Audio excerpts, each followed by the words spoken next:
First of all, I want to get away from the dictionary definition of a constitution. A constitution must have purpose, and the purpose must be to create a nation that conduces to the greatest happiness of the greatest number of people. That is what a constitution must be. And having set the objective of the constitution, you then frame a constitution to achieve that objective. Because we really do have a race problem. Those divisions are real. We see it in our politics, we see it in our trade union. We see that they take the divisions with them. Look at where people live in this US. You have enclaves in the Bronx and in Richmond Hill and in Brooklyn. They're taking the division with them. Women are dying in the streets, and we have a government pontificating running around campaigning for women's vote. No women should vote in this election coming up unless there is something done to the legislation as Magistrate Kim is advocating. That voices like ours that are not in the political trench fighting it out, voices like ours should become stronger. One of the things about the Caribbean is that we have never had one discourse. Bass will know the days of the New World and the Old World and the radical left and so on. What we had was this concourse of ideas, which I think in the early days of independence pushed us in a certain direction. We've got to move back to that point of having these multiple discourses. Good evening, everyone. My name is Tracy Can, and welcome to this edition of Globespan 24/7. I am your moderator for this evening's program, and as you can see, our topic for tonight is youths and Guyana's political climate. Now, joining me this evening to discuss this topic and a wide range of other issues that are prevalent in Guyana, I have with me Attorney at Law, Mr. James Bond, and also Attorney at Law, Ms. Lakshmi Rahamant, and activist and founder of a non-governmental organization, YANA, Ms. Melissa Atwell. Now, the president moments ago announced that a possible date for election is March 2nd. We have a video clip of the president making that announcement. We're going to play that, and then when we come back, my panelists will be weighing in on that announcement and other topics. Let's take a look. Guyanese, the government, since the passage of the no-confidence motion in the National Assembly on the 21st of December 2018, has respected the decisions of the courts and upheld the Constitution. We challenged the validity of the no-confidence motion and defended the challenge to the constitutionality of the appointment of the chairman of the Elections Commission. The legal processes were neither frivolous nor aimed at delaying the consequences of the no-confidence motion. They sought to clarify and interpret the Constitution and to ensure that general and regional elections would be conducted on the basis of a credible list. I have complied with the rulings of the courts, upheld the Constitution of Guyana, and respected the National Assembly at all times. I engaged the Election Commission from February 2019 repeatedly. I insisted that credible elections be held at the earliest possible time. Credible elections are essential to representative democracy. Guyanese, the chairman of the Elections Commission, Justice Claudette Singh, wrote me last Thursday, the 19th of September 2019, indicating that, and I quote, the Guyana Elections Commission will be able to deliver credible elections by the end of February 2020. I convened a meeting of available cabinet ministers that very day, within hours of receiving her advice, to discuss the timeline provided to me by the chairman. A second meeting of the full cabinet was held yesterday, the 24th of September 2019, when all members accepted the advice provided by the chairman of the Elections Commission. Cabinet ministers also benefited from the advice of Attorney General and Minister of Legal Affairs, Mr. Basil Williams, and were guided by the need to adhere scrupulously to the advice of the Elections Commission. I met Chairman of the Elections Commission, Justice Singh, this afternoon, Wednesday the 25th of September, when she discussed the statutory timelines for the forthcoming general and regional elections. Guyanese. Guyana will observe its 50th anniversary as a republic on Sunday, the 23rd of February 2020. The following day, the 24th of February 2020, will be a national holiday. I am pleased to announce that after discussions with the chairman of the Elections Commission and with my cabinet, the earliest possible date for the holding of general and regional elections will be on Monday, the 2nd of March 2020. The Constitution states, notwithstanding its defeat, the government shall remain in office and shall hold an election within 3 months or such longer period as the National Assembly shall, by resolution supported by not less than 2/3 of the votes of all the elected members of the National Assembly, determine, and shall resign after the President takes the oath of office following the election. The extension of a period beyond 3 months for the holding of an election is related to the Elections Commission's readiness to hold elections. The government of Guyana must, as a consequence, return to the National Assembly to request an extension. The National Assembly reconvenes on the 10th of October 2019. The President is required to both dissolve Parliament as provided for in the Constitution and the 10 regional democratic councils, also as provided for in the Constitution.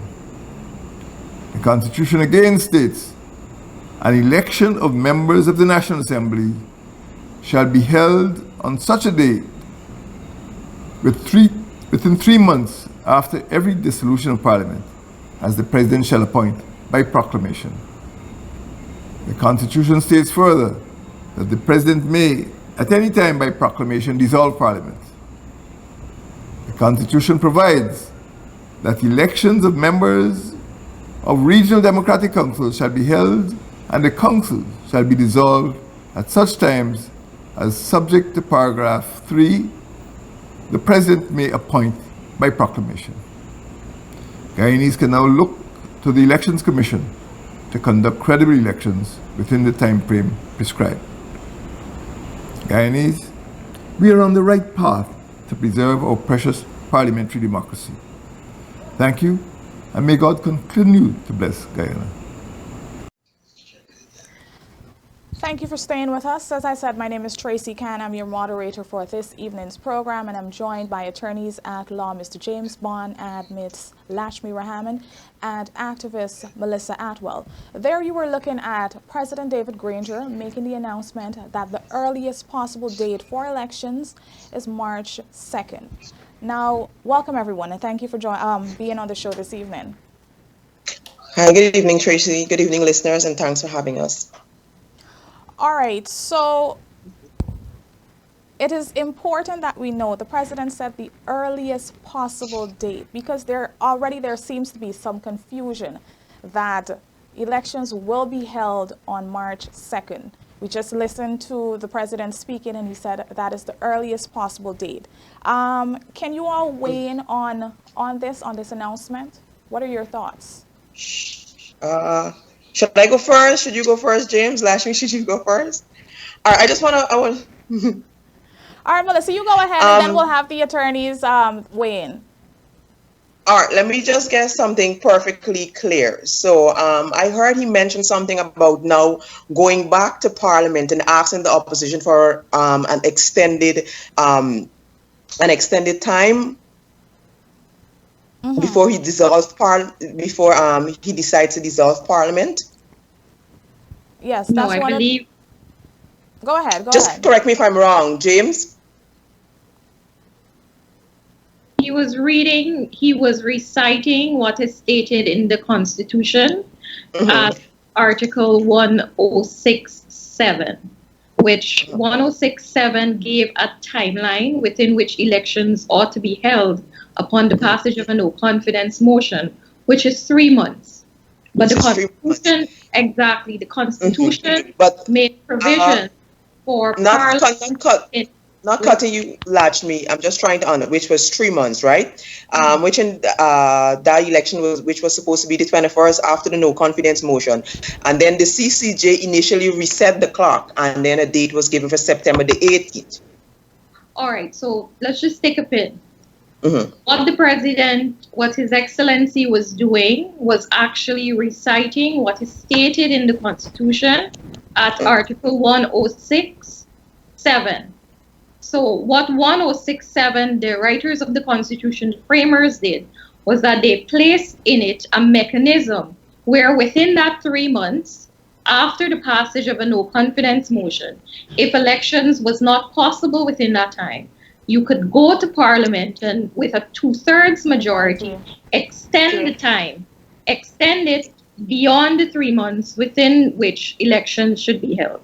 But so that I just want to get So just he's want now to get looking your to go to Parliament reaction. and extend that time. Well, first of all, before we delve into it, we're going to unpack all of these issues. But what are your general thoughts, James? What are your thoughts on this announcement? I'm enthused. Thank you, Ms. Khan. I'm really enthused with this announcement. And I must say from the onset that the president, with his deliberation, with his logical thinking, with his astute leadership, he has averted so many crises in Guyana.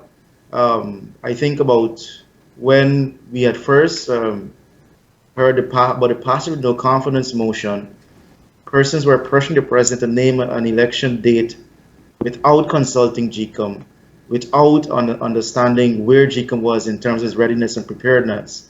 And he decided to ensure that at all times, as he mentioned, he not only followed the Constitution, but at all times he ensured that the institutions, and the institution, particularly GCOM, who has the remit and power to administer elections in Guyana, they were at all times in control of the process. And I think ensuring that GCOM was not interfered with by the executive, that is important. So this is the culmination of a series of brilliant moves by the president and brilliant leadership by the president that has brought us to this place where now even the opposition leader is saying, yes, I'm ready to accept February 2020. I'm willing to accept GCOM's latest position on when it will be ready. And I believe when they head to the National Assembly, just to clarify that with Ms. Atwell, the government is not going to ask the opposition to extend Parliament. Under 106.7, the opposition, the entire National Assembly, it states very clearly there, as mentioned by Mr. Hammett, it says the members of the National Assembly determine the National Assembly shall by resolution. That is the entire National Assembly. It did not say the government side of the National Assembly or the opposition side.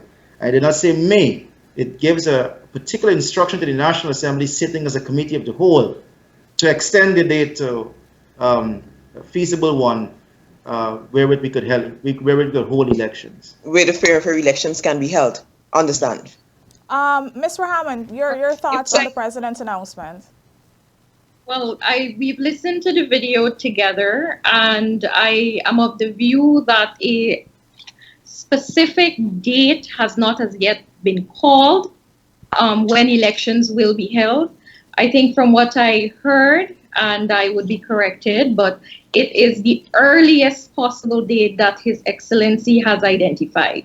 So I am interpreting that to mean that it could be held as early as March 2nd, or it could be a date beyond then. However, my view on the setting of the elections date that has taken us down a course that is beyond September 18th, I'm of the view that we are not in compliance with the order of the CCJ. The ruling of the CCJ was very clear. The ruling says that the CCJ did not need to interpret for us sections 106.6 and 106.7. I'm reading from paragraph 5 of the said ruling, which says that their meanings are clear and it is the responsibility of the constitutional actors of Guyana to honor them. Upon the passage of the no confidence motion, the article requires, first of all, the resignation of cabinet, including the president. The article goes on to say that notwithstanding the resignation, the government shall remain in office and an election shall be held within 3 months or such period as the National Assembly shall by resolution supported by no less than 2/3 of the votes of the all elected members of the National Assembly determine. Now, I hope you bear with me for a few minutes, because in this same ruling of the CCJ, they go on to say that the court must assume that all these bodies will exercise their responsibilities with integrity and in keeping with the unambiguous provisions of the Constitution, bearing in mind that the no confidence motion was validly passed on the 21st of December 2018. Now, the reason why I painstakingly read through what the CCJ said is that the CCJ is our highest appellate court. These matters went to the CCJ for interpretation of this particular section, basically telling us what it means and what was the effect of the no confidence motion. My position remains that the CCJ is telling us that the timelines are set in the Constitution and all actors, the government and GCOM. GCOM was also bound to abide by the provisions of the Constitution. This was noted in the CCJ's decision. The fact that GCOM announced that the earliest they will be ready for the elections in February, at the end of February 2020, they are clearly in breach of the constitutional provision. Okay. And if you read the CCJ decision, it clearly states that all the parties which they identified as the president, the National Assembly, and implicitly in GCOM, they are saying that all these actors must abide by the constitutional timeline. Yeah. We are way outside the timeline if we are looking at the earliest possible elections date being March 2nd. The fact is, I believe we are in a constitutional crisis. All right. Lakshmi, I understand, right? I understand everything. Melissa, you were shaking your head in disagreement with Ms. Raham and your no, views. not really in disagreement. I understand completely what you're saying, but I just want to ask this question.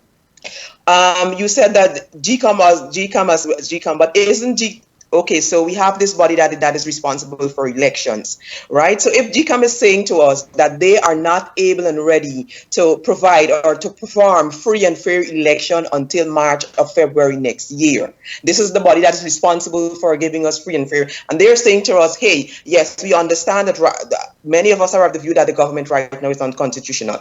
But if GCOM is saying to us that we are not ready to provide, we are not ready to give free and fair election until February next year, this body that is responsible for election is saying, hey, we are not ready for a fair, we are not ready, we don't have the resources, we are not equipped to give a free and fair elections until next year, February. What is the government, what is this administration then to do if this body is saying to them that, hey, we are not ready until February next year? Well, okay. Point taken, Melissa. I still am to get your reaction as a young person. All of this, granted, some are of the view that we're in a constitutional crisis. You're of the view that GCOM is not ready. The president. I am of yes, Tracy. I am of now on this announcement though. I'm glad that the president finally set a date, because that is what everybody was pushing for. That is what the opposition was protesting for. He needed to set a date for election. And I just before I came online with you, Tracy, I saw that he said the earliest. But like Lakshmi said, he says that the earliest date there can be election is the 2nd of March. He still didn't say elections is on the 2nd of March. A date has not been announced. So a date still have not been set. Yes. Have not been announced. So if elections can be before March, it can be after March. We don't know, but that is the earliest date that he has given to us. So he's basically saying that he and the opposition now have to go back to the draw table and negotiate again on a date. And so it's kind of like it's a toll, because you kind of have the Guyanese. Yes, so we are in a political crisis right now. I would say that, because you kind of have us like on a back and forth. Are we going to have elections? We're not going to have elections. We had to sit through the whole CCJ ruling. We had to wait 21st. We passed the 21st of March. CCJ kind of extended that time to the 18th of September. We are past the 18th of September. He was saying that he was waiting on GCOM to proclaim a time, or to give them a time. GCOM gave them a time of the earliest of February. Now he comes out and he says, the earliest date is the 2nd of March, but he still did not say, well, elections is on the 2nd of March. Okay, so I want for James to weigh in, because this is a process. Him making this announcement, there are a number of things that will now have to take effect. James, can you walk us through a little bit of what's next? What does this mean for us? Where do we go from here? All right, I must try to, coming last, I will have the task of probably commenting very briefly on what the two previous commentators said. First and foremost, I disagree with my colleague, Mr. Hammett, in the timelines that is set. The CCJ never set a timeline. And to say that the CCJ set September 18th as the date for the holding of an election is false. The CCJ recognized that the date that the no confidence motion was passed, 3 months after that, would have been the date that the elections should have been held. They did not state that the election should be held in June, July, August, September, October. Furthermore, this case went back to the Chief Justice, Justice George, who clearly stated that there's no date. So to now say that September 18th was the day for the holding of national elections in Guyana is false. There's no judgment or ruling that says September 18th. If that is the case, I would like to see that. The other thing too is elections don't just happen like that. And Guyanese, we've exercised tremendous patience, except the opposition. Guyanese have exercised tremendous patience. I must commend Guyanese for exercising patience during this time. These things take a particular process, a particular course. The president cannot dissolve parliament. You see, to call an election, it means the president has to first dissolve parliament. Now, the parliament cannot be dissolved. Why parliament cannot be dissolved at this moment? There's still funding that GCOM may need. There are still resources that GCOM may need. And parliament is the only body in terms of the Appropriations Act who could dispense those funds. And so we have to go back to the National Assembly. That's why the president says our parliamentary democracy, commented on that particularly, because the president is not a person who seems to uses or wields the powers of the executive capriciously. I repeat, the president does not wield the powers of the executive capriciously and selfishly. The president still believes in consensualism. He still believes that we must always go to the opposition, go to the National Assembly, consult with our institutions that protect our democracy, and then arrive at a decision. There's absolutely no one who could fault that kind of leadership. So we have James, okay. Let me just get to the point. What everybody basically. I mean, you and I'm not a lawyer, so I'm not here to debate the back and forth with the legal issues. I leave that to you, Lakshmi. But here's what I think everybody wants to know: what is it going to take for the government and the opposition to set a date for election, a date that we can look forward to, that they can say, hey, elections is on the 1st of March. What will it take? I think that's what James is explaining the process. So continue, James. Yes. The first thing that the president and the government needs to do is reconvene. They will reconvene Parliament. As I said, the opposition leader has agreed for the timeline set by GCOM. He has agreed. So the date could never be after March 2nd. The government is saying here, given the parameters of the holidays and whatever the case is, the earliest date is the 2nd of March. That is 2 days after the ending of February that is prescribed by GCOM's chairman. GCOM's chairman says they're ready by the end of February. And 2 days thereafter, the president says, look, that is the earliest date. That is true, that's a Monday.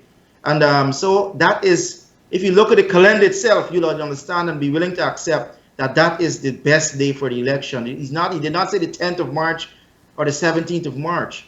So the opposition leader has indicated his acceptance of GCOM's timeline. And he says he trusted the decisions of the chairman of GCOM. So I believe when we go back to this, the National Assembly, it's time for the opposition leader and the opposition to be mature and says here, we are back in the National Assembly. We agree on this data that the government has proposed, and we're willing to work. And I must say that this has been a learning experience for us. And Ms. Rahamat and myself, who are both lawyers, the law that was set out here would serve generations to come. And I repeat, if it were not for the astute leadership of His Excellency, we would not have been this well learned and knowledgeable of the challenges that we will face, and we will not face these challenges again. Ms. Muhammad, how do you respond? Be permitted to just answer, just make a few comments on what my colleague, Mr. Bond, has stated.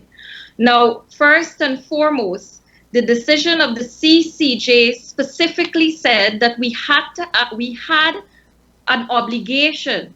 The court must assume that all the bodies will exercise their responsibilities with integrity in keeping with the unambiguous provisions of the Constitution. Now, I am going back to the Constitution because as a law student in first year at University of Guyana, constitutional law tells us that this Constitution is the supreme law of Guyana. I find it difficult that we are now looking at a date beyond 3 months from the passage of the no confidence, and we are all saying, or we're all of the opinion that, okay, we should be grateful that a date or the earliest possible date has been given. We still have the constitutional issue to deal with, that all the timelines and all the dates that have been given by the authorities and the relevant bodies referred to in the CCJ decision go way beyond the 3 months, which is not provided for in the Constitution.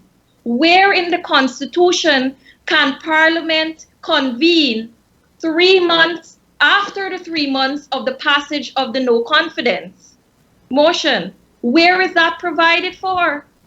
How can we operate outside the four corners of our Constitution and operate as though nothing is wrong?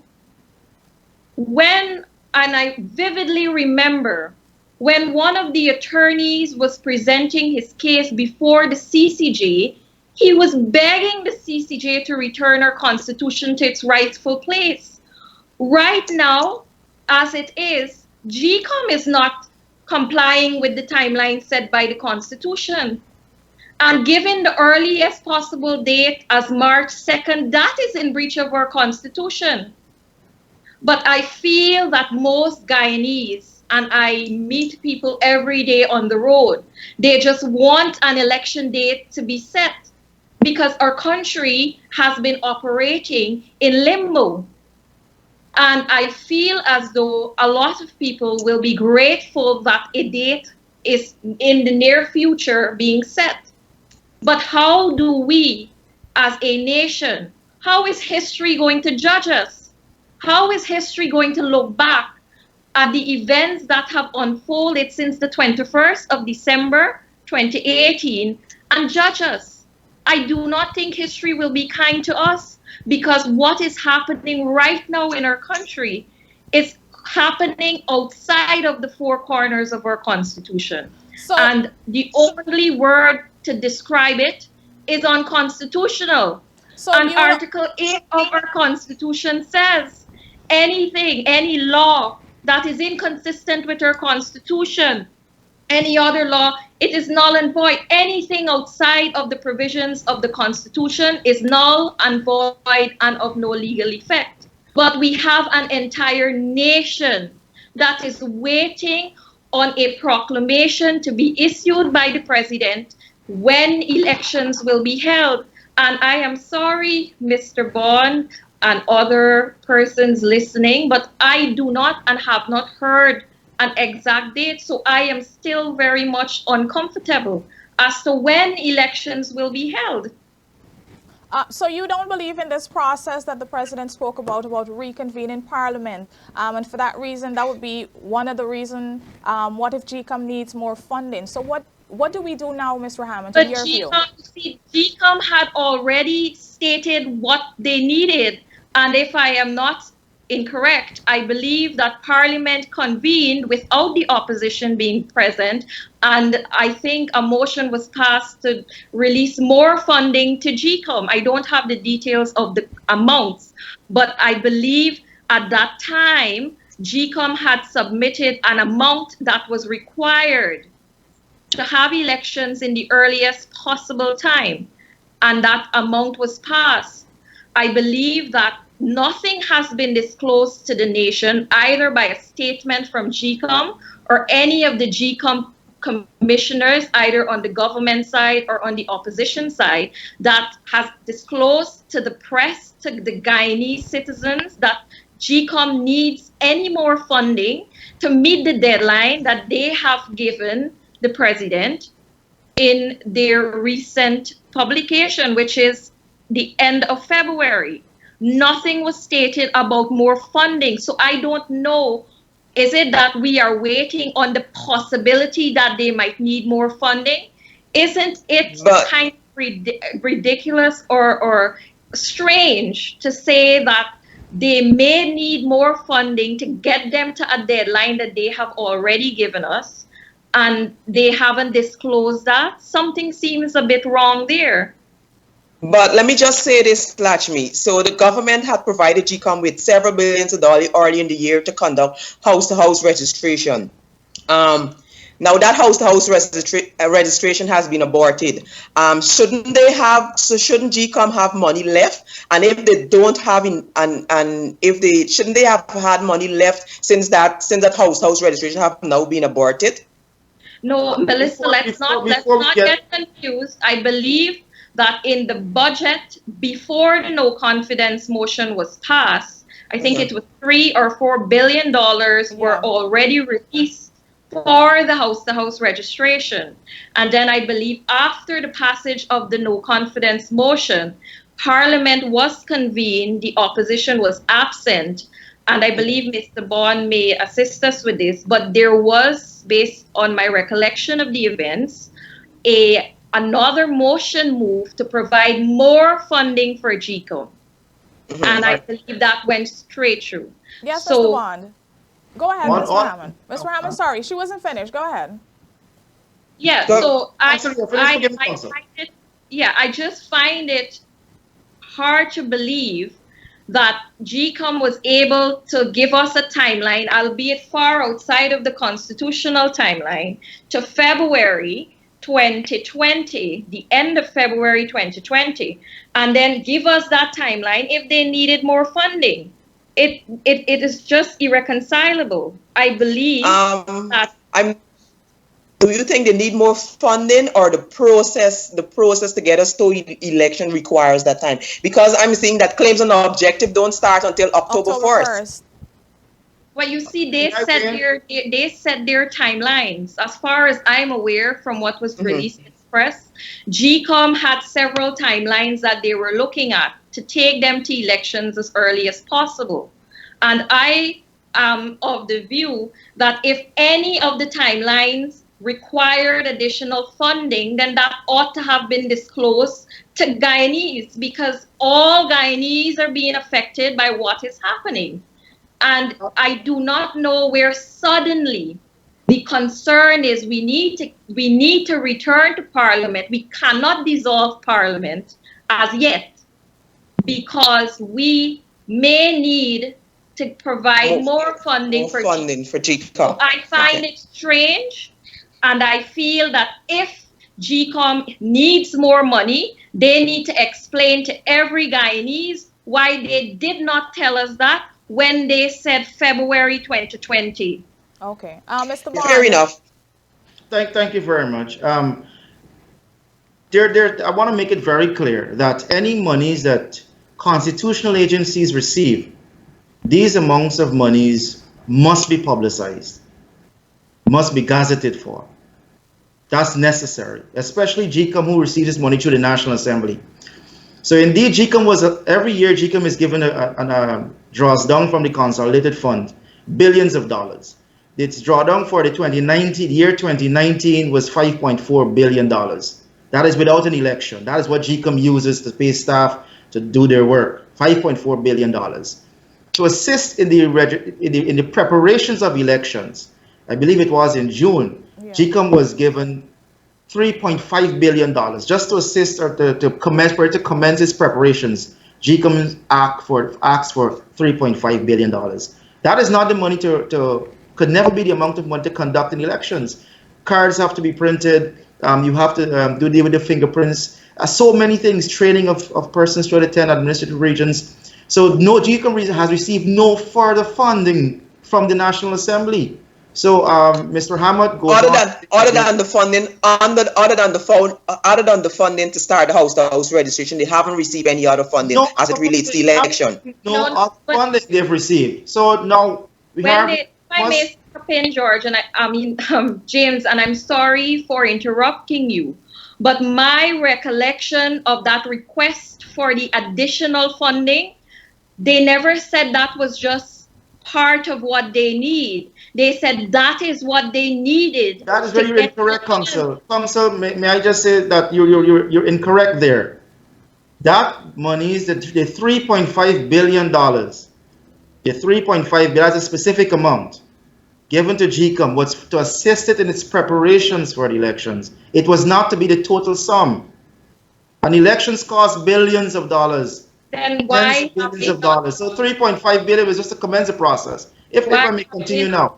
So we are in a position where the chairman of the Elections Commission just recently stated, and she said in our address, or a letter to the president and a letter to the press, that look, I will not be giving the full schedule of GCOM, the full work plan of GCOM.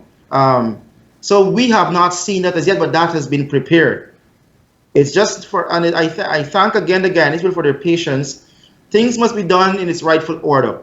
GCOM will come and say to conduct these entire elections, it will cost X amount of dollars, and we'll make that drawdown from the consolidated fund. So there's nothing strange about that. And again, it seems that there's a lot of anxieties, and I can understand why there are anxieties. But the facts are the facts. GCOM has received no further funding. GCOM has begun a process. I think of that amount, a few $100 million. Imagine a few $100 million were expended already from that amount. And again, it's a very expensive process to run elections. Printing of ballot paper, you name it. It's very expensive. And we have to go to Parliament to get those monies. Those monies are not going to be falling from the sky. So we have to follow the right process. We have to do the correct things. And again, we will reach a result that every single Guyanese can be proud of. Mr. Hamad stated that the Constitution, anything that goes outside the Constitution is null and void, etc. I could never fault Mr. Hamad for those sentiments. But I want to remind my erstwhile colleague, a colleague who I respect and admire, is that the Constitution is a life form. It's a living organism. The Constitution presides over the lives of excess of 700,000 persons. And the Constitution cannot intend absurdities, and the Constitution could not intend chaos and confusion. So in every reading of the Constitution, whether you want to ascribe it its literal meaning, you still have to give the power and autonomy to the institutions to operate, and allow them to operate in a way that they will not bring an absurdity. If GCOM, for example, is the body who is charged with holding of elections, and I would not go back to this point.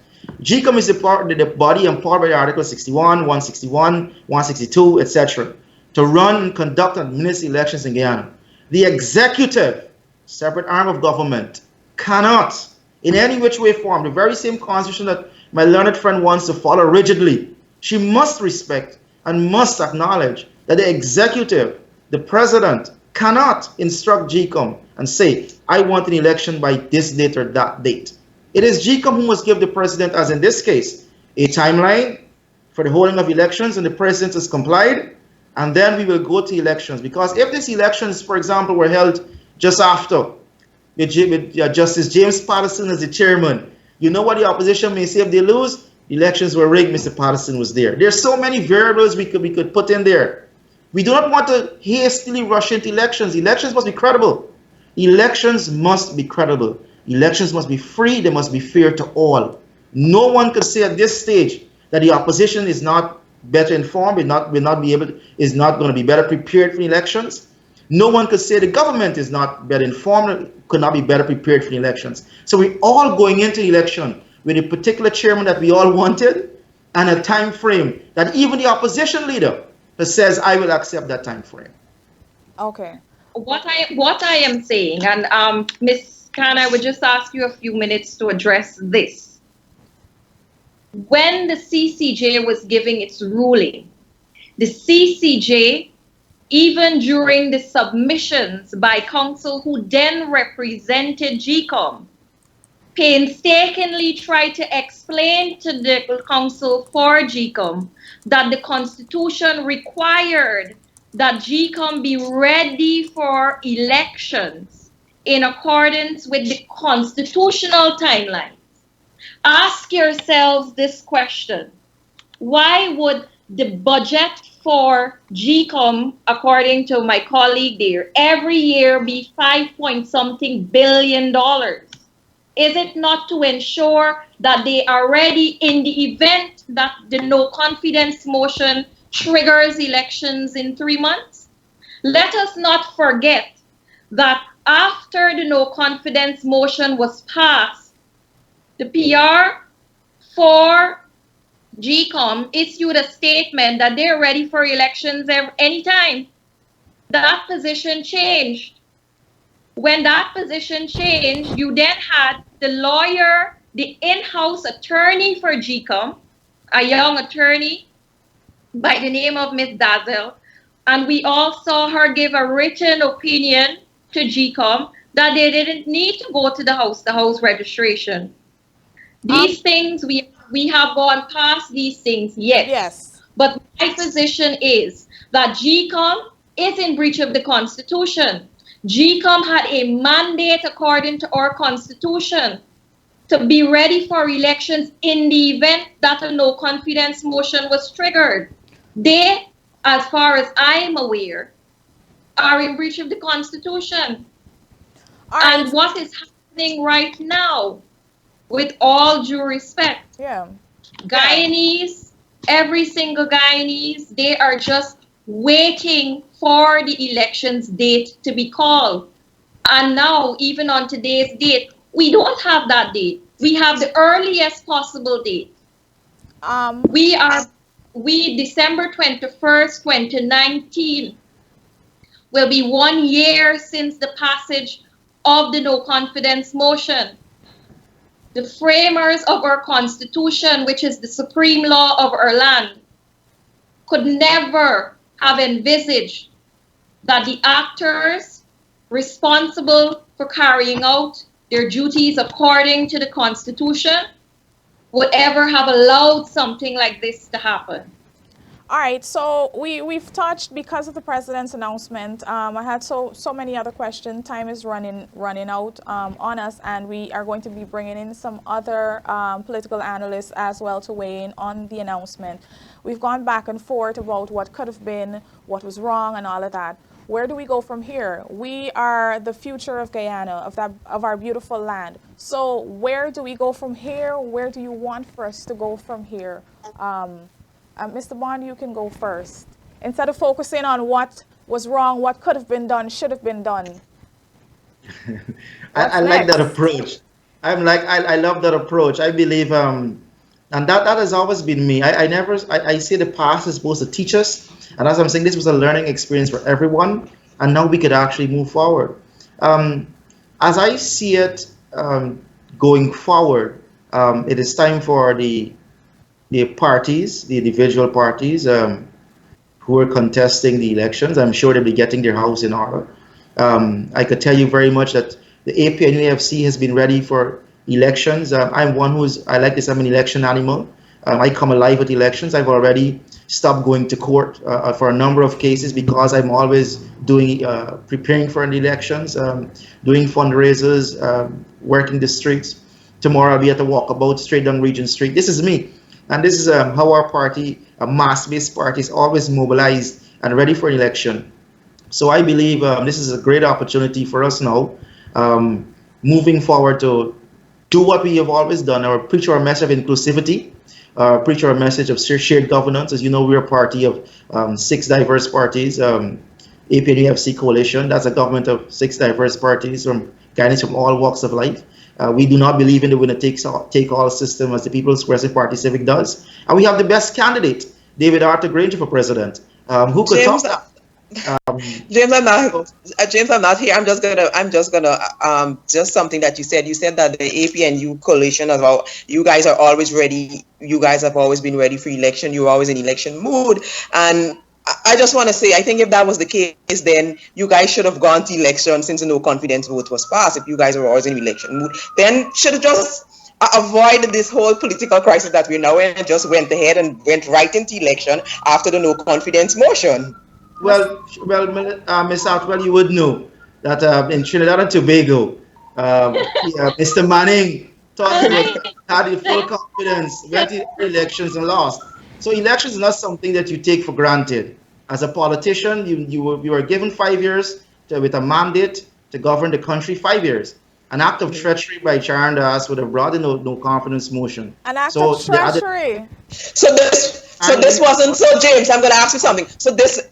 In no way. I'm just asking the question that we just want, that I think many Guyanese want to know. So this is it. This was in no way this administration trying to drag out the time for election and trying to push in that 5 years. No, ma'am. Because they're very close to the 5 year. Actually, we're going to election. Exactly. So you guys basically had the full 5 year term. But let Mr. James respond. Was this a tactic by the government to drag the time out? I'm the only person being interrupted. I'm sorry, James. Don't get me wrong. I don't want you. Let me just make this perfectly clear. I am not affiliated with no political party, the APNU coalition, the PPP. I'm just asking the questions that I think it's fair to say that every Guyanese wants to know, that youth wants answers to. That's what I'm here for. I'm not here to. Let's allow Mr. James. Ladies. I think Mr. James feels ganged up on. James, you feel attacked. Yes. So let's allow him to speak. It's him alone. Because of the local government results. Was that part of the not going to elections within the 3 months, even though you were saying they were ready? I didn't hear your question, Lafi. Forgive me. I was saying that there are certain opinions out there that one of the reasons for the delay was because of the results from the local government election. No, again, I say this here, if I may, without interruption. Without interruption this time, ladies. All right. No interruptions for me. Sorry.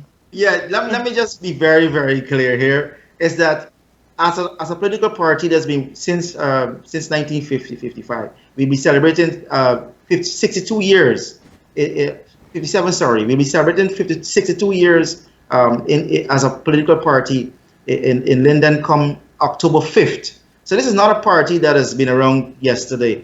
And we are always, I could tell you, we're always ready for an election.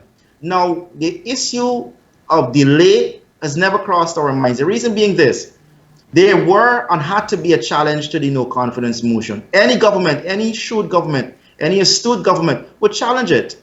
Whether or not you think you could win an election or not, you will challenge it. The PPP didn't challenge it.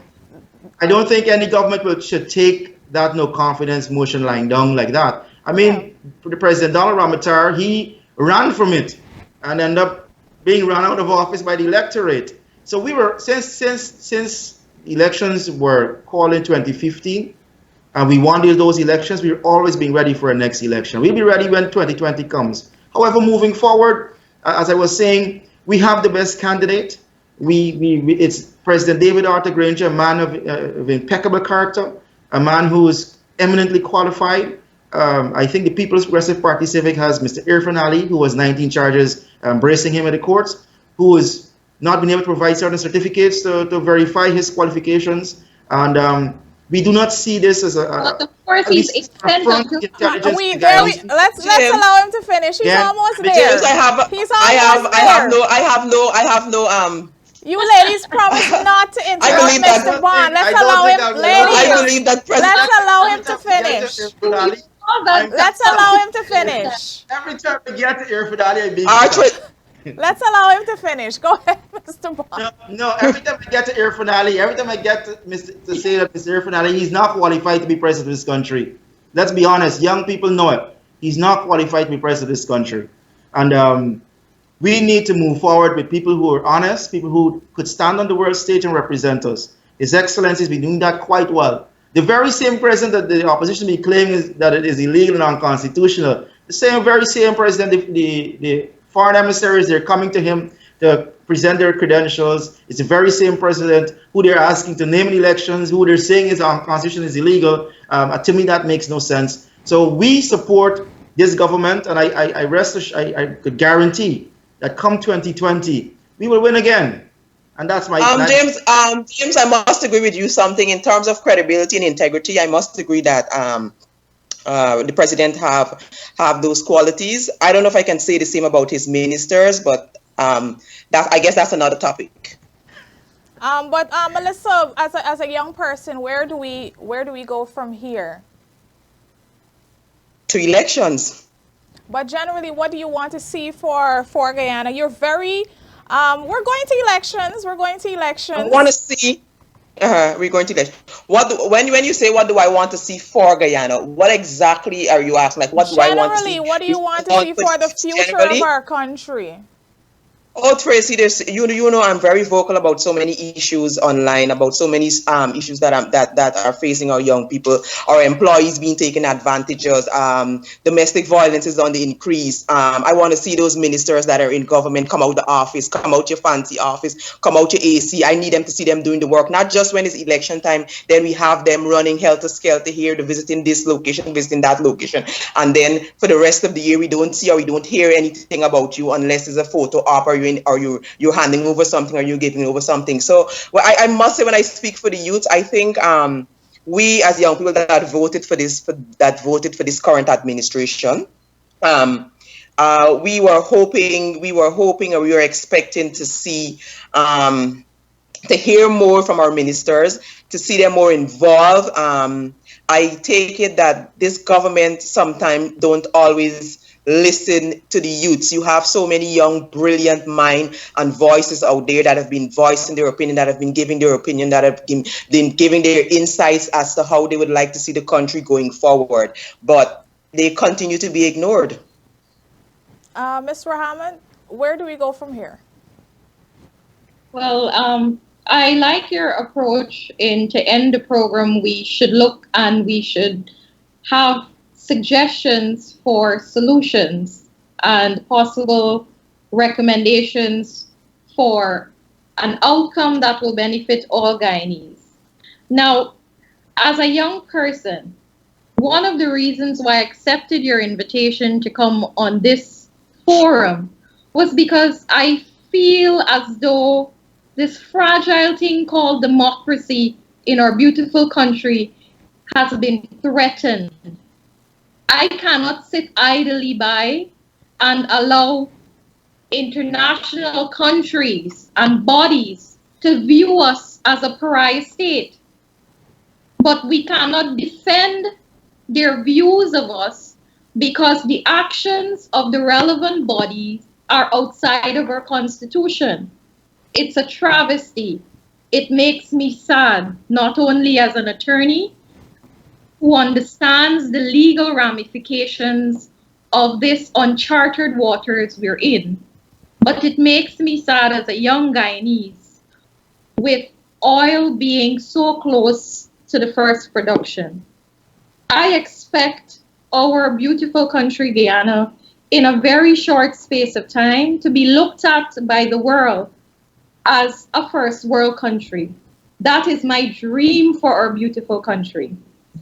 What is happening right now, I really am disappointed in, and it is just unfortunate that we're in this position. Where we go from here? Tracy, let me just say something else. She mentioned the oil, but I'm just saying, right? To date, right, with the forest oil due next year, there is no government plan nor no PV plan on how the money will be spent over the next 5 years. So now, as a youth, as a young person, everybody is out campaigning, oh, vote for us, but I'm yet to, they're not giving us anything. What exactly are we voting us? You're not giving us anything. Well, I think we're going to get to that. There have been talks about what the oil will do or where it will go, but nothing concrete. Yeah, they have but been. I think we're They going have to get been to talks. that. Well, we're going to touch on that. We have a few more minutes, but I just want to allow Mr. Hammond to finish, and we have a few more minutes. Let's see where I left off. What I see for us, the fastest solution to bring an end to this atmosphere of uncertainty is for elections to be called via a proclamation by His Excellency, telling the nation that the earliest possible election date is the 2nd of March is not sufficient. We need to know, every Guyanese needs to know what date you are calling elections on. Then we require that you issue the proclamation. It is the only way to put an end to the madness. We are already outside of our Constitution. Do not allow this period of uncertainty to continue for too long. And what I will say is that I am certain that once the proclamation for elections has been issued, that I expect all Guyanese to execute their constitutional right and go to the polls and vote. Let your voices be heard. Whichever political party you support, you go out there and you put your X on that place. Yes. James, you want to say something? No, I think it was that we wrong Robin, and I think I did my bit. Lachi did her bit, you did your bit. So I would not provide any counters to anyone would have said. If there's some fresh issue, I would speak on it, but I would not be countering what anybody said. Melissa, you wanted to make a point. No, I was saying, James was, she was saying to everybody, oh, go out and vote, and she was encouraging them to do, exercise your constitutional right. But this is what I will say to the youth. Be very, very educated.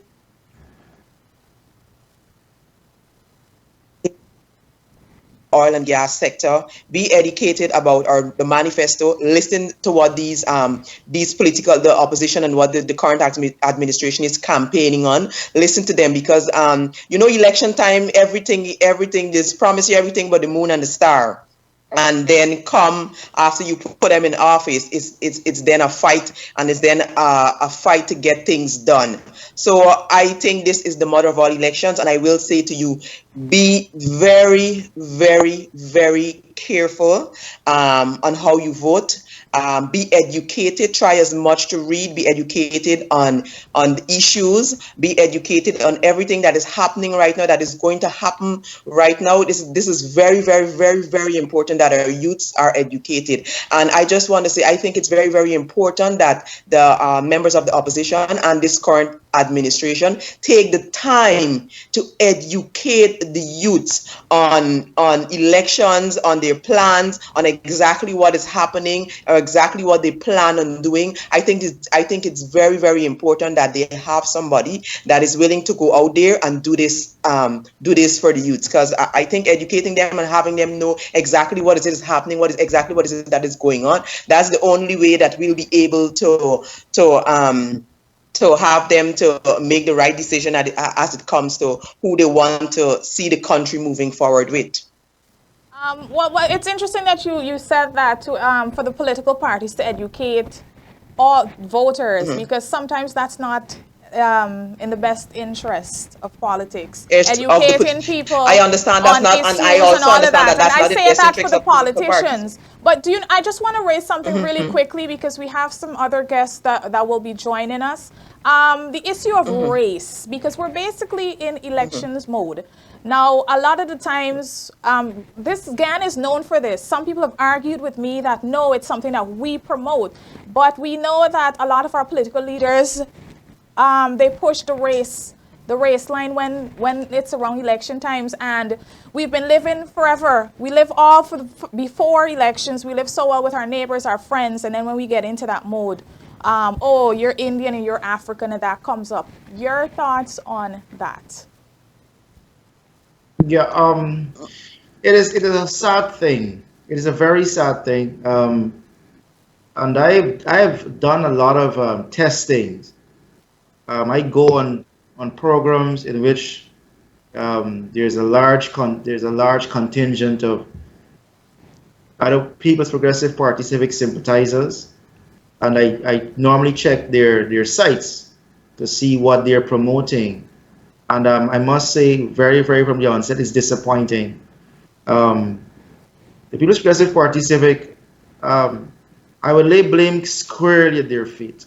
And any Guyanese could check their sites, check their blogs, and you will see the kind of rabid racism that they encourage.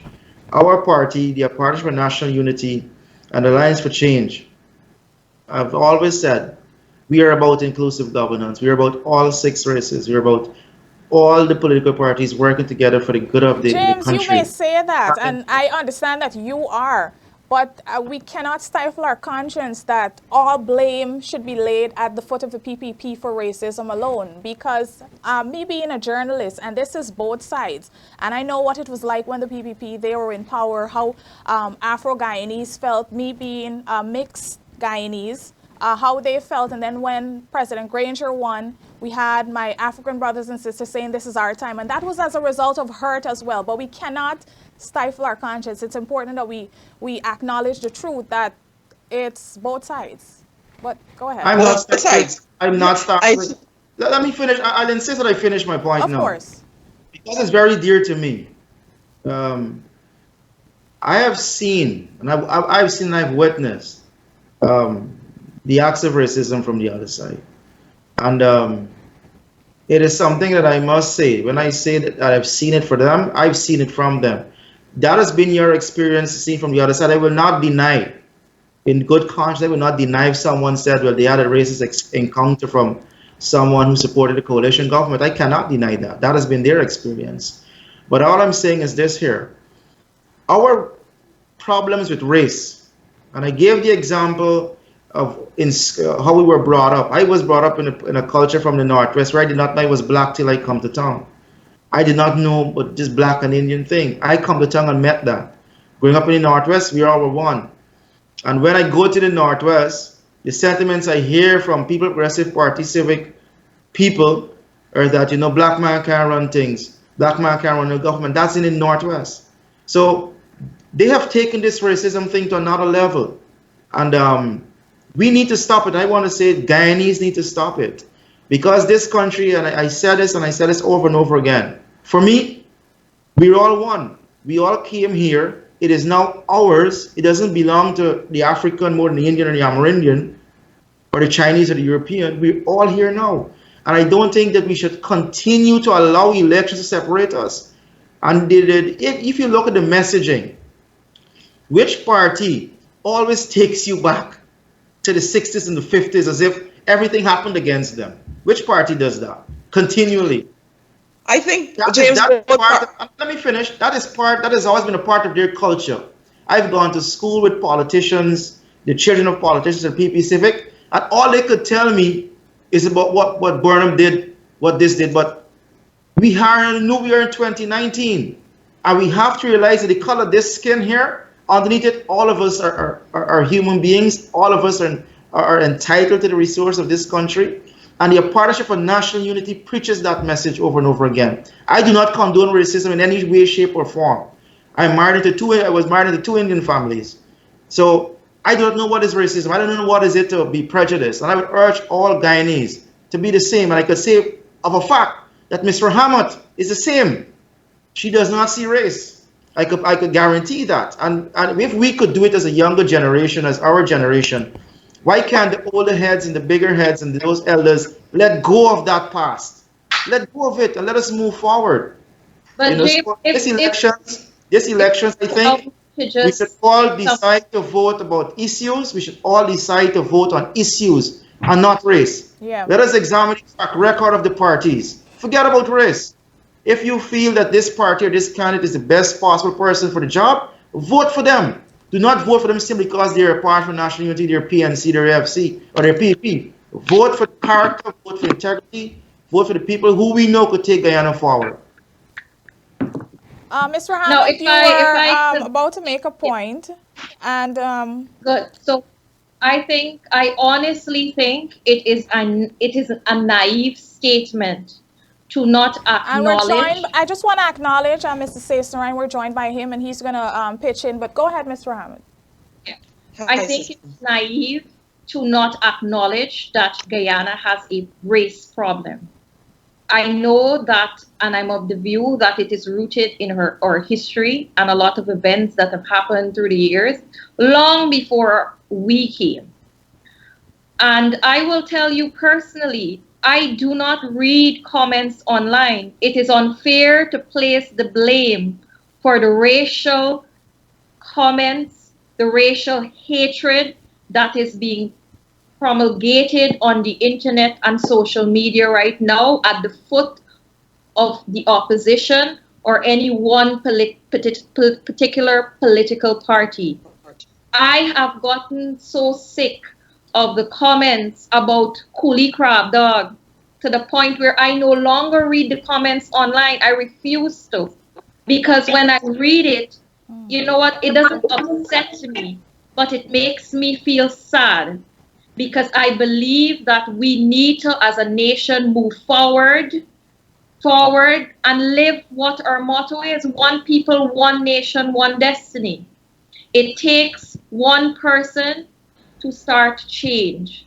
And I believe that a lot of the racial hatred being promulgated on social media is as a result of trolls.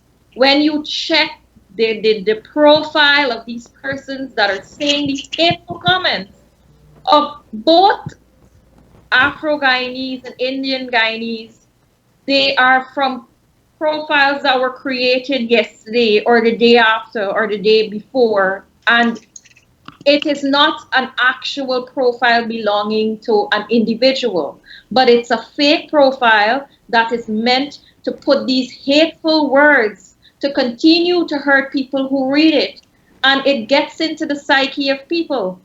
We need to acknowledge that we have a problem, and we need to acknowledge that as a nation, we have to work together to stop it. And James is right. I see no race. All of my friends, my colleagues, we don't see race. When we sit and we talk, we don't talk down any race. That is not who we are as Guyanese. In fact, we don't see race. But it is unfortunate that there are still individuals out there who are still trying to pull this nation apart using race, and it should stop. Thank you, Mr. Hammond. I just want to acknowledge Mr. David Hines. He has joined us, and I'm going to just ask Melissa to weigh in quickly on this, and then we're going to be speaking. I'm not going to be I'm not going to be long, Tracy, but I just want to say, if it's one thing that we can agree, both James and Lash, we can agree here tonight, is that we do not promote and condone racism whatsoever at no level. And what I want to add to what they say is that we as young people, we need to start holding our friends and our family accountable when you see them or when you hear them promoting racism in any shape or form. You need to hold them accountable. So if you feel as though your friend make a comment or a post that is you don't have to do it, you don't have to do it publicly, or you don't have to do it, but you have to let them know that, hey, I think that comment that you made or that post that you made is, it's kind of promoting racism, and I think that it's right. We need to start holding our friends, holding our family accountable when we see them or when we hear them promoting racism. Got it. Just one thing before anyone speaks. Just a clarification. Mr. James, Hammett and here's I what. are on different sides. James, Mr. Hammett we're and I, keeping you we're on. not on different sides. So I have, we may disagree, but we're on the same side. But that's what I'm saying. That's why I say we can all agree on one thing here, is that we do not promote racism any shape or form. Thank you all so very much. We're very, very thankful. Our response online has been really great. Ladies, thank you so much for contributing to the conversation. We appreciate it. And I'm just going to go over quickly now to Mr. Narayan, and we have Mr. Hines. Mr. James, I'm going to keep you on. Gentlemen, can you weigh in on the president's announcements? Your thoughts, because my guests who've been with me for about an hour now, the concern is the president has not named a date as yet still. So we're still waiting for a date. So we do not know when elections will be held. He said that is the soonest possible date. Mr. Hines, you can go first. Your thoughts? Yes, the date has been named March 2nd. March 2nd has been named in the last half an hour or so. So we will be going to election on March 2nd. I think the president stood to his word. It has never been in doubt. He has made it very clear that once GCOM signal its readiness, that it will go to elections. I think what we've seen over the last few months is that we have had two approaches to get to where we are tonight. The first approach was the approach by the PPP, which was a strict constitutionalist approach, which said that elections should be held 3 months after a no-confidence vote, and the PPP stuck to that relentlessly, and it had its allies who stuck to that. The other side took a different approach. It says that, yes, elections must be constitutionally held 3 months after no confidence vote, but it pointed to Article 6.7, which is part of the same article, Article 6.6, which says elections must be held in 3 months. And then the very next section in that article says that, the date can be extended by a 2/3 majority. So the framers of the Constitution were envisioning that there could be obstacles to holding an election within 3 months. And so the president and his government were saying, look, in addition to that constitutional requirement of 3 months, we have another constitutional responsibility, and that is to hold elections, credible elections, when the Elections Commission signals that it's ready for them. So we have had those two competing approaches, one on strict constitutionalism and one that says, wait a minute, we have to have a signal that credible elections are being held. And it was the clash of those two constitutional requirements and the zero sum on both sides, because both sides held the ground. We have not come to this point. I think the president says that once I get that signal, elections will be held. Just asked me last week, when would if I were the president, I said March 1st. The president went March 2nd. We will have elections on March 2nd. And I think the country has breathed a sigh of relief, because I can tell you, I've been going through the villages on the east coast, on the coast of Guyana, along with the party that I belong to. We've been to about 19 villages. And I tell you, I can see the fatigue on the part of ordinary Guyanese who are getting a little bit frustrated with this thing playing out. So I think the first consequence of naming a date is that it has brought some relief to ordinary people who have to go about their lives on a day-to-day basis. They're not political pundits who study this thing and don't get tired with it. People want to go on with their lives, and sometimes these heavy political pounding have an effect on them. Got it. Mr. Ryan, your thoughts? Hi, good night, all. I beg to differ. I'm sorry, my friend David. I beg to differ because I'm reading the statement, and the statement basically says, and I'm quoting now, I'm pleased to announce that after discussions with the chairman of GCOM and with my cabinet, the earliest possible date for the holding of general and regional elections will be on Monday, the 2nd of March 2020. The earliest possible date, with a caveat. If done statement, I'm a logician. I'm big into logics. And there's something called an if done statement in my world. If this happens, then that will happen. What happens in a normal Commonwealth democracy is a president makes a proclamation. He dissolves his parliament and he moves and says, this is the date I shall meet the people along with the opposition. That wasn't done tonight. This is all subterfuge and deception. Leadership is, John Kenneth Galbraith made it very clear about leadership. A good leader is one who's willing to confront the great anxieties of his people. And Dr. Hines spoke about the fatigue on the ground. I've seen that too. And that is why I'm differing, because nobody's confronting the great anxieties of the normal Guyanese. Politicians are all very wealthy people in Guyana, maybe except for James, right? But I'm just joking. But politicians, they are not the ones who are suffering from this crisis. The people who are really suffering are the people that David Hines was talking about, the people in the villages, the people in the wards of Georgetown. And nobody's taking that willingness to confront this great anxiety. And therefore, I believe this if-done statement, it is a setup, because former President Bharat Jagdeo made it absolutely clear in a follow-up statement that, and he said, this government has spent billions of dollars in untendered activities, meaning they didn't go through tendering. And they're using this opportunity to go back to Parliament to regularize an irregularity retroactively. That cannot happen. I am not saying whether we're going to deal with that, but what has to happen is a president has to account to his people. He has to envision a future for them. He has to relate to them. He has to invent this future for them by bringing these elections to the people.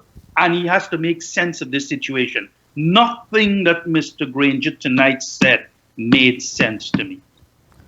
But isn't this, we were all discussing before you gentlemen came on, that it is a process, and that is what Mr. James, he was explaining as well. And this is sort of the first step, even though many Guyanese believe that it is a delayed process. Do I come in now? Yeah, Mr. James, you can come in. Yeah, good night again.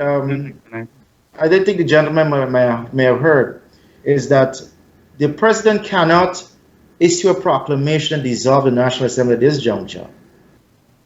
If he does that, then elections must be held within 3 months. And that goes within GCOM's 2020 February. So what SAIS is proposing is not logical. The president, the government needs to reconvene the National Assembly, put the date on the floor of the National Assembly. It is ratified by the National Assembly, and then we go to the election.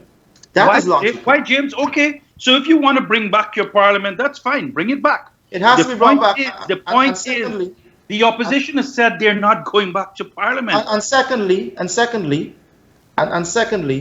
there were the appropriations bill of 2019 would have already given what the spending was for 2019. There's those monies were available through the ministries, etc. Are available for spending. Money here. We're talking process. There is not anything wrong with spending monies for 2019. That appropriation by not tendering, there's a lot wrong when you don't government tender. And government, I'm being interrupted all night. What you're fighting, James? You're fighting. Yeah, so there's nothing illegal with government spending monies from the 2019 budget. And government has already stated, the president has stated that they're not issuing new contracts. that they're not going to be doing anything outside of the caretaker status that the CTJ pronounced upon. They have already said they're working within the limitations of a caretaker government. So to just accuse the government of spending and tendering out and doing things nilly-willy, I think that is not true. That is not what is happening right now. The president is following. James, how can you continue to function business as usual according to what you're saying, budgetary allocations, when you are in caretaker mode? Mr. Muhammad, How is that even possible? as I said before, these monies were already allotted. These monies were already in these agencies, in these budgetary agencies for spending. You can't shut the country down. These monies were already there in place. There is not new monies that are now going. James, I'm agreeing with you. All right. The Ministry of Public Health. James, I'm agreeing with All you right. on it, but Still has to run the hospital. Notwithstanding the passing of the no confidence motion, that is what I'm saying, that the government remains there for the sole purpose of ensuring that elections are held. And elections are held within the constitutional time frame. Now, I am unaware of any principle that permits any Guyanese or any member of government or any member of the opposition to relax the provisions of the Constitution. Mr. Muhammad, with all due respect, are you saying that the government, the Ministry of Public Health, should not, if there's monies for the purchasing of medical supplies, life-saving drugs, it says, you know what, we're not spending any of these monies within these 3 months. Nothing is being spent. For example, the pontoon, the boat run into the harbor bridge. Are you saying the Ministry of Public Infrastructure not draw down from the budgeted money? That's not what I said. We are in September of 2019. Thank you. In 2019, that means the Can money I- require that elections be held at least 3 months, 90 days after the passage of the no confidence motion. We are long past that deadline. Can I come in? Use of the government having to spend money to continue with the allocations made in the 2019 budget ought never to have arisen because government. So let me bring in Dr. Hines here. Within the 3 months time frame. I find it difficult to, and I apologize, because I find it difficult to understand that we are looking beyond the constitutional time frame. We are looking beyond that time frame, and we are operating as business as usual. And let me bring, can I come in? ladies, gentlemen. So let me bring Mr. Hines in. Let me bring Mr. Hines to weigh in, and then we're gonna continue. Yes, Mr. Hines. I came onto the program and I heard the participants speaking so eloquently about being non-racial and non-racist, and I felt so good. And here we are, anchoring down in our racial narratives. The narrative of strict constitutionalism is the narrative that was advanced by the East Indian Party. The narrative of relying on GCOM was advanced by the other party that is grounded in African Guyanese community. And here we are, 4 or 5 of us, and we're not trying at all to see how we can merge the two narratives and come to a sane understanding to work for the country. The anchoring them have to be just there. That we are not racist. Here's the thing about racism. Racism is not about any individual. Racism is a structural concept. And we adopt racist tropes and narratives out of policies that are advanced over a period of time. And sometimes we don't realize it. Here we are, as I said, 4 or 5 of us. We have 2 narratives before us. We are behaving as though the other narrative that comes from half of the population don't make any sense. And we're saying, oh my God, I can't understand this. Well, you've got to understand that when you live in an ethnically divided society, you have to at least have some consideration for what the other side is saying and try to see, here we are supposedly commentators. Let us not try to see both sides. At the end of the day, we've got to have election. The president says elections are going to be held by March the 2nd, and we're sitting here parsing his words. We don't feel that he's reliable. We're not giving him the benefit of the doubt. And all that this is doing is covering up the very racism that you all were just saying you all don't promote. Mr. Naran? I just want to say, as an old man in this program, I just want to say that when I hear younger people parrot this nonsense that they don't see race, and then the very next minute start repeating racist narratives, I don't see where we're going with that. I don't know, but you're the moderator. Did you hear anybody talk about race? Because I didn't hear, but maybe we're having different conversations. But I didn't hear. I heard James was talking about money issue. I saw Ms. Rahma Ahmad responded on a constitutional issue. So clearly, I don't know. One doesn't have to use the word race to know that Heinz was talking about. But the point that you want to make, Mr. Narayan, the point that you'd like to make. The point that I'd like to make is basically the merging of the narrative can happen, but we have to follow. Let's do it now. We have the opportunities, yes. But we have to follow processes. And if you read the judgment made by the CCJ, it says in paragraph 77, the CCJ basically says Article 106 invest in the head of state and implicitly in GCOM the responsibility to impact on the time elections must be held. We're past that. We are. So, Mr. Naran, do you have confidence in the president with the announcement that he's made? Do you have confidence? That up if not to stir up negative sentiments against the president. But let me make the CCJ's comment. This is not my comment. I'm voting. I think we touched on this initially. So what I'm asking now is, are we going to give the president the benefit of the doubt? No, but listen to this point. We're going back and forth in all of these. Make the point, though, Mr. Naran. Let me just finish this point. The CCJ said, if the head of state and GCOM refuses to exercise their responsibility with integrity and within the spirit of that constitution, then, and the spirit of the constitution says 3 months. We're past 3 months. We are now 9 months. Imprisoned. This nation is now being imprisoned for 6 of those 9 months. How does a nation get out of this imprisonment? By calling an election date, and that's what the president has done. So let's move on to that. Mr. Naran, are you going to give the president the benefit of the doubt that we will have elections by March 2nd?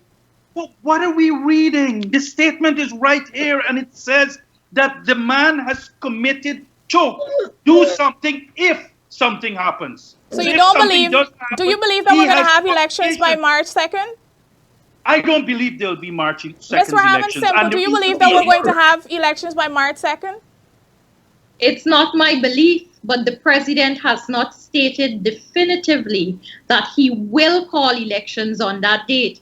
He said, and I quote, and we all watched the video, that the earliest possible date is March 2nd. Now, I cannot say what His Excellency is thinking. I can only tell you those are his words, and those words do not amount to him saying the elections will be on that date. He said it's the earliest possible. Dr. Heinz, do you believe that that we will have elections by then?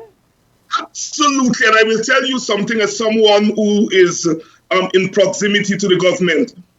That government has decided to hold elections in December.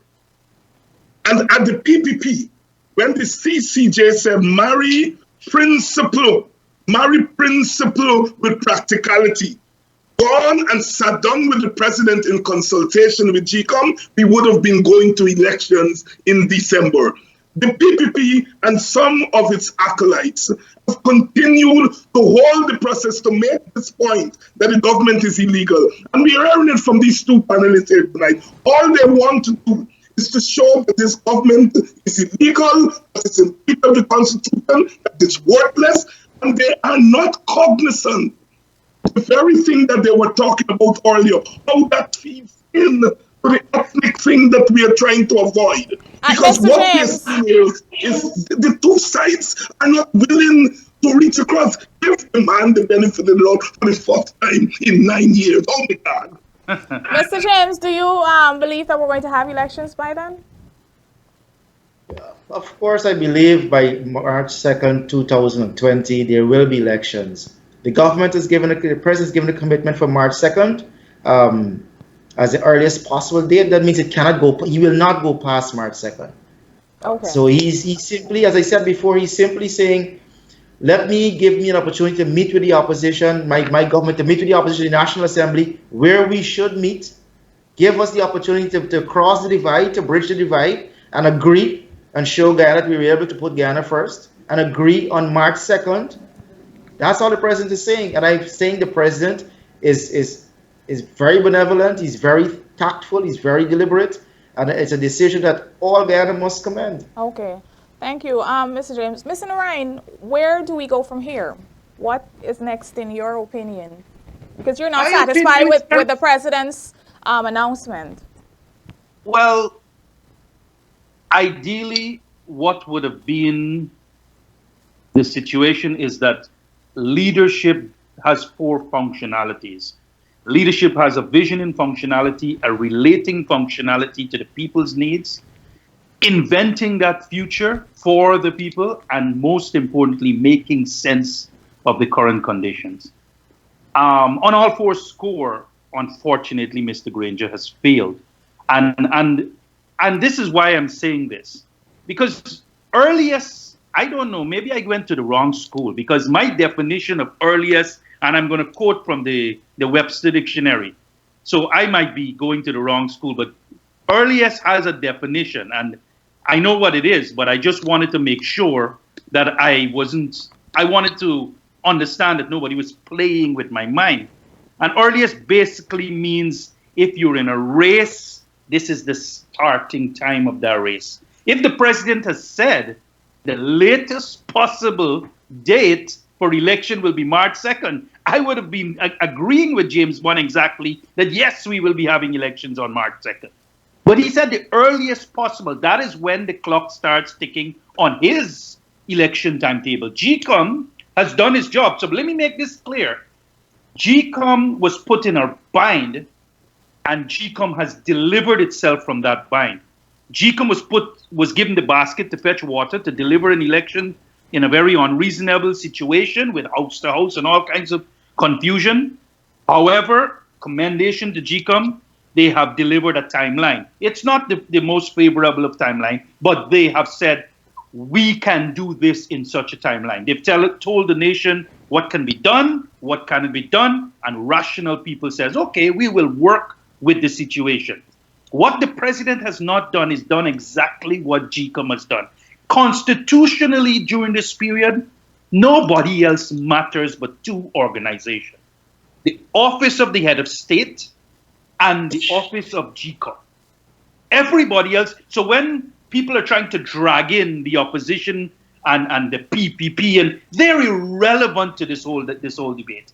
This debate, the decision makers to move this entire process forward, so you ask me what I see, is that the two arms of decision making have to make decisions. GCOM has done its job, they've made a decision.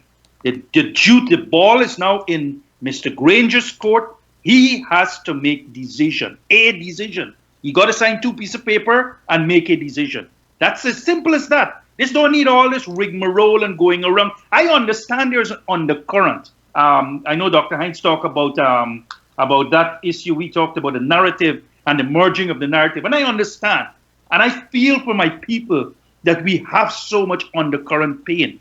I really, really do. I wish I can find a solution. It's a difficult thing because it's a historical situation that's coming from way back in the 60s and maybe even the 50s. And it has to be solved, and we have to confront this anxiety and fix it.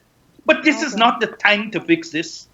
This is the time to become leaders and do the right thing for Guyana. That's the bottom line.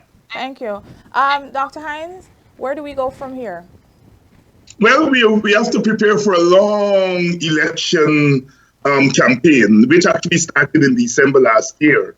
a kind of pre-campaign, and now we're into the real campaign. I've been looking back, and we've never had such a long campaign. It's going to be 5 months and more. And given the way in which our elections have been fought in the past, a long campaign is pregnant with a lot of anxieties, and we cannot pretend that given the importance of these elections, we'll have to do a very good job at holding back sentiments and holding back emotions. And I hope people like myself and my panelists here tonight can recognize that responsibility that we have when we are making our comments. I do not want to see my country go up in ethnic smoke again. I've seen that too much in my lifetime. And there's a time for us to say, stop all the politicking. Let's now get down to business and try to prepare our country to get over this hurdle, because it is going to be a hurdle that we have to get over.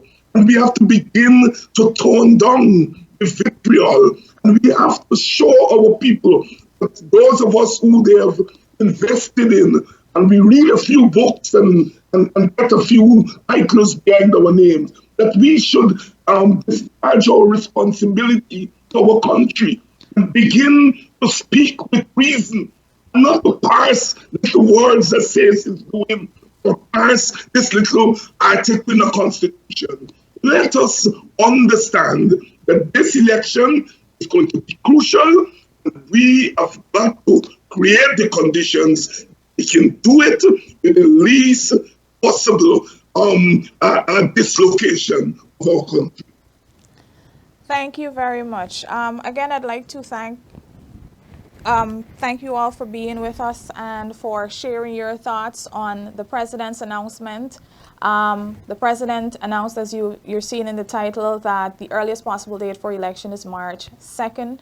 And again, thank you to our viewers, everyone who weighed in online, and to Globespan for giving us this platform that we can have conversations of this nature. You all did such a fantastic job, and you were able to inform everyone, including myself, more about what this means for us. And so we appreciate you very, very much. And this is where we will say goodbye for now. Have a wonderful evening, everyone. Good night. Thank you again, guys. Good night. And girl.